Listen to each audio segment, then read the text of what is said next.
السلام علیکم ورحمۃ اللہ وبرکاتہ۔ ناظرین کرام، سننے میں آتا رہتا ہے کہ بعض شوہر ایسے ہوتے ہیں جو بیوی پر ظلم و ستم کرتے ہیں، بیوی کو مارتے ہیں، شراب کے عادی ہوتے ہیں۔ کچھ شوہر ایسے ہوتے ہیں جو اپنے والدین کے کہنے پر چلتے ہیں۔ حالانکہ والدین کے کہنے پر تو چلنا ہی چاہیے۔ میں یہ نہیں کہہ رہا کہ والدین سے شوہر الگ ہو کے بیوی کی بات مانے اور بیوی کو ہی مانے اور ماں باپ کی نہ سنے۔ ایسا کوئی بندہ کرے گا تو ماں باپ پہ ظلم ہے۔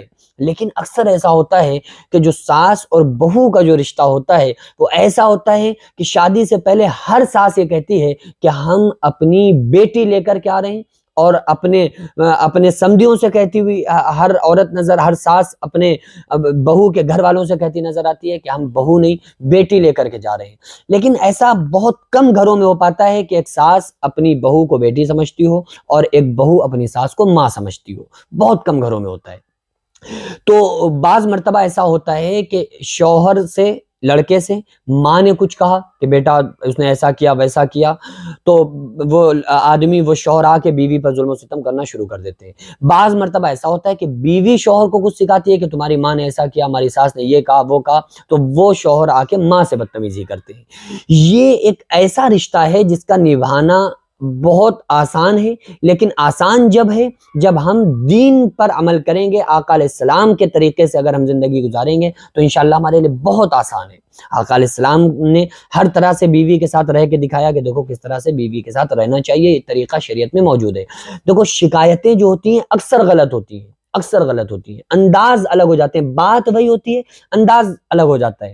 مثلاً کوئی بیوی ہے، اس کے شوہر اس ساس نے اپنے بیٹے سے، یعنی کہ ایک ماں نے بیٹے سے اپنی بہو کی شکایت کی، تو وہ الفاظ ہو سکتا ہے وہی ہو لیکن انداز الگ ہو جائے تو اس میں غصہ کرنے کی ضرورت نہیں۔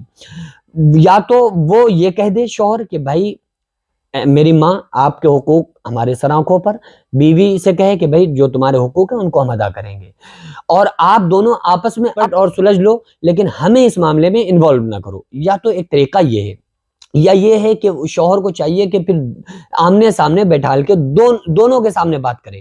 لڑکے کو یہ چاہیے کہ کبھی ایسا نہ کرے کہ ماں نے بیوی کے خلاف کوئی بات کہی تو ایک دم اکھڑ جائے، بیوی نے ماں کے خلاف کوئی بات کہی تو اکھڑ جائے، بلکہ اس کو سمجھے اور دونوں کی سنے اور ایک بیچ کا کوئی راستہ نکالے۔ اگر ایسا نہیں کیا تو گھر برباد ہو جاتے ہیں، گھر تباہ ہو جاتے ہیں۔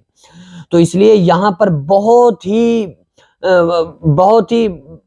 دماغ کا کھیل ہے، بہت ہی ایسا انسان کو کرنا چاہیے کہ شریعت کو فالو کرے تو ہی انسان اس سے نکل سکتا ہے، ورنہ یہ رشتے ہی ایسے الجھے ہوئے ہوتے ہیں کہ لڑکا سوچتا ہے یار کیا کریں، ہم اپنی ماں کو دیکھیں، بیوی کو دیکھیں۔ بھائی ماں کا تو کوئی بدل نہیں ہے، ویسے ماں تو ماں ہے۔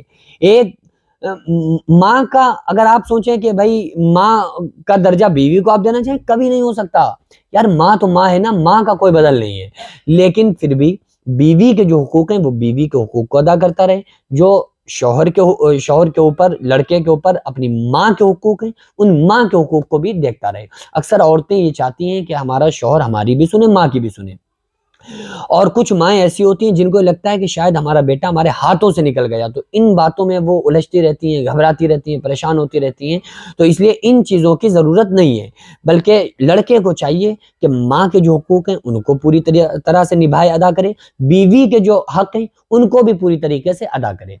بہو کو چاہیے ساس کے حقوق ادا کرے، ساس کو چاہیے کہ اپنی بہو کے حقوق کو ادا کرے، اور شریعت کو فالو کریں تو انشاءاللہ تعالیٰ کوئی لڑائی نہیں ہوگی، کوئی جھگڑا نہیں ہوگا۔ تھوڑا بہت کھٹپٹ تو ہر جگہ ہوتا ہے، لیکن اتنے زیادہ کہ تھانے، عدالت، طلاق، یہ انشاءاللہ تعالیٰ نوبت کبھی نہیں آئے گی۔ دعا کریں اللہ تبارک و تعالیٰ ہم تمام لوگوں کو صحیح سے رہنے کی اور آپس میں مل جل کے رہنے کی اللہ تعالیٰ توفیق عطا فرمائے۔ وما علینا الا البلاغ۔ السلام علیکم ورحمۃ اللہ وبرکاتہ۔